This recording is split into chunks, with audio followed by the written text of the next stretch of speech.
listening to Skeptoid. I'm Brian Dunning from Skeptoid.com. 8 spooky places and why they're like that.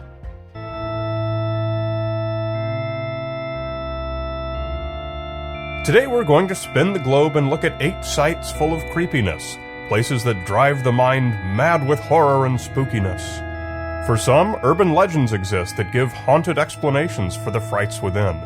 For others, bizarre cultural traditions exist that seem macabre to us but are commonplace to those who practice them. But all of them will stick with you and tint your dreams with a little darkness for the foreseeable future. We're going to start with something light, literally, to ease you into the depths that await. We'll begin in the Himachal Pradesh state of India. Number 8, the Eternal Flames at Jwali Devi Temple. This Hindu temple in India is best known for its continually burning flames, said to be springing directly from 9 rocks located throughout the grounds. Legend has it that they cannot be extinguished, and that no source of ignition is visible.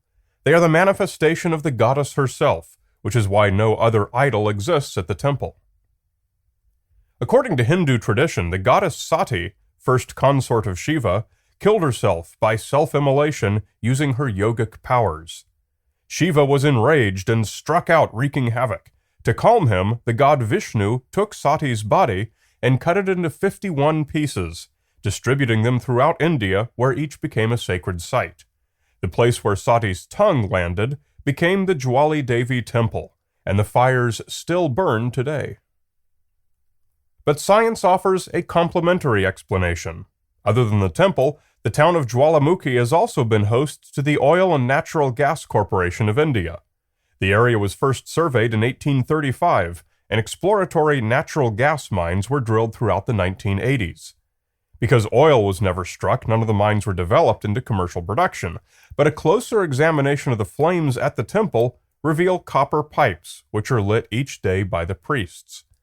Outside, a stone-lined pit of water bubbles constantly, revealing the natural gas's presence.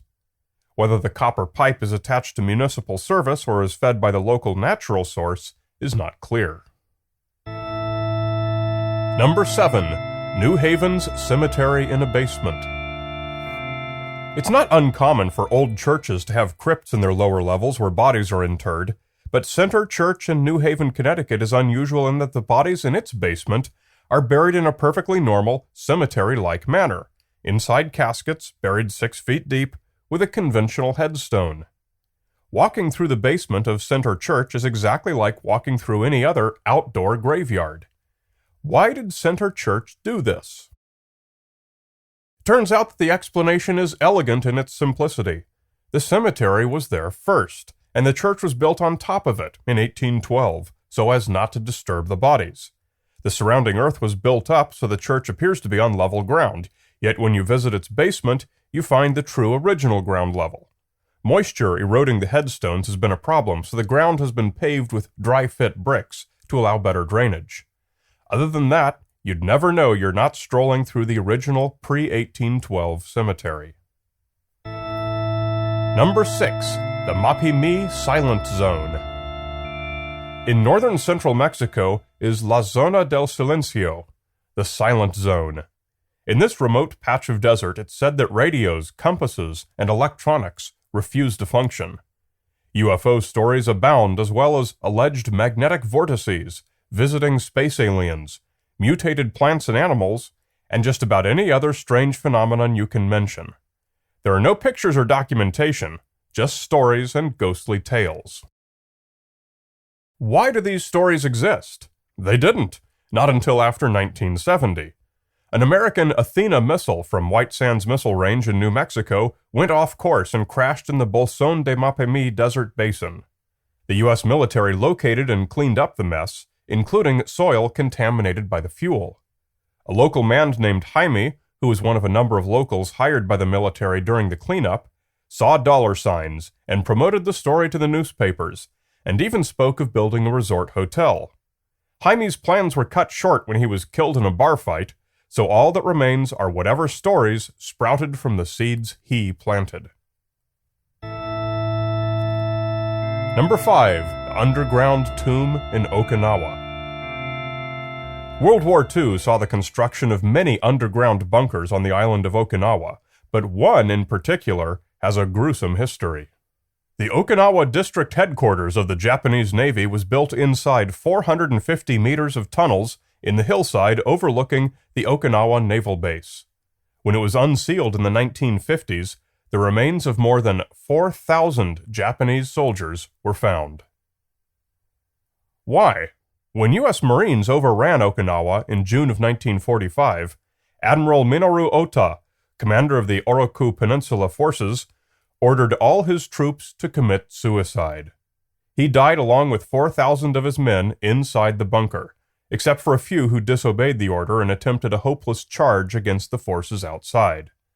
Damage from grenades is still visible on the walls inside. Most of the headquarters has been open to the public since 1970. Number 4. The Skeleton Lake of Rupkund. High in the Indian Himalayas at an altitude of 5,000 meters, 16,500 feet, is a small lake, smaller than a football pitch. Along its shores are the skeletons of at least 600 individuals. Nobody knows who they are, what they were doing there, or how they died. Its location is so remote and inaccessible that virtually any theory falls apart. The latest studies raise as many questions as they answer. By carbon dating, we know they died around the year 850, plus or minus 30 years. From DNA sampling of 31 of the skeletons, we know that at least 2 very different ethnic groups were represented, one tribe of smaller locals who may have been porters, and one group of taller men from Maharashtra. Most were adult men, but some women and even a few teens were found. No weapons were found or any other artifacts that indicates they were anything other than ordinary people. One urban legend about the skeletons states that all the people were killed in exactly the same way, with a blunt force to the skull, suggesting they all died in an unusually brutal hailstorm. However, only one study ever actually made this conclusion, and plenty of the skulls do not bear the same type of damage. One probable reason for a group that large to have been in such a remote location is that it's along one route of a pilgrimage undertaken every 12 years by followers of the goddess Nanda Devi. But how did they die? Freezing and avalanches are unlikely. The pilgrimage would not be embarked upon in the winter, and Rupkund Lake is very near the top of the mountain and thus safe from catastrophic avalanches. Epidemic, fighting, mass suicide, and even the hailstones cannot be discounted. The bones have yet to give up all their secrets. Number 3. The Dead on Display at Capuchin Monastery. Perhaps the most macabre place in the world is the Catacombi dei Cappuccini, the mummy catacombs at Capuchin Monastery in Sicily. Founded in 1631, when the Capuchin friars relocated the remains of a few thousand of their forebears to a new location, this monastery is famous not only for a series of chapels in which bones are arranged as art on the walls and ceilings, but most especially for the catacombs, in which mummies are displayed in various states of preservation. Some 8,000 mummies, divided into the categories of men, women, virgins, children, priests, monks, and professionals, are displayed. Many are arranged in lifelike poses, sometimes on furniture, and dressed in various ways. The art of embalming was raised to new levels here, culminating with a 2-year-old girl who died in 1920, displayed in a glass case, whose body is surprisingly intact. The question we most want to answer on Skeptoid is, why? What is the purpose of this bizarre, some might say disgusting, display? Interestingly, a satisfying answer to this basic question eludes any but a Capuchin or the devout. Their explanations are frustratingly vague. The corpses are a reminder of the brevity of life, or a link between the living and their loved ones. The official answer given by the Capuchin is, death closes the gates of time and opens those of eternity. As something of an amateur historian myself, I can't help but conclude that the simple indulgence of someone's morbid fascination was at least partly responsible for the catacombs, given the lack of even an attempt at a cogent explanation. It's little wonder that such ghastly displays are rare in the world. Number 2. Skeleton cleaning at Pomuch Cemetery. Pomuch Cemetery in the northern Yucatan Peninsula is a cemetery much like any other, except for what goes on there towards the end of each October. Relatives exhume the bodies of the dead, remove the bones from the coffins, and scrub them clean before reburying them. It's a curious mixture of Catholicism and Mayan culture. The Mexicans who do this are Mayans, who observe La Dia de los Muertos, the Day of the Dead, the Mexican Halloween when they believe the souls of the departed return to be welcomed by their families. Souls of children return on September 1st, and of adults on September 2nd. To honor them and show that they haven't been forgotten, the Mayans give their bones a thorough and respectful cleaning. To Mayans, this practice is like helping to bathe or dress a family member. And as one old man has said, there is nothing to fear from the dead. It's the living we should fear. Number 1. The Zoroastrian Towers of Silence. One of the world's oldest religions, Zoroastrianism, is still practiced in parts of India and Iran. To this day, they place their dead in dakmas, towers of silence. These great stone towers have an outer wall, inside of which is a round platform surrounding a central pit. On the platform, safe from scavenging animals, are laid the dead, with no preparation of any kind, with their heads to the wall and their feet toward the central pit. Dressed in whatever they were wearing at death, their bodies putrefy under the hot sun. It's as if dozens of people walked in, laid down, and died.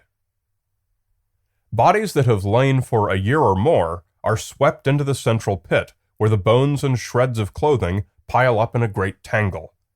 Wind and rain and time have their way, and the remains soak through coal and sand filters and eventually seep out to the sea. Occasionally, a special pallbearer may enter and sweep the dakma clean or clear out any bones that have not yet disintegrated. The purpose of this grisly practice has to do with the Zoroastrian tradition that dead bodies are unclean. They must not be allowed to contaminate the earth or any animals. Thus, they are quickly stored high up out of the way and sealed from outside contact. What seems grotesque is actually an exercise in hygiene, or at least that's the idea. Technically, the dakmas have been illegal since the 1970s, but the practice does still continue unofficially. You're listening to Skeptoid. One more thing. I need to thank those of you who support Skeptoid financially through the monthly micropayments. Skeptoid has continued as long as it has, only because of you. You have my gratitude, and please introduce yourself if you run into me at a conference.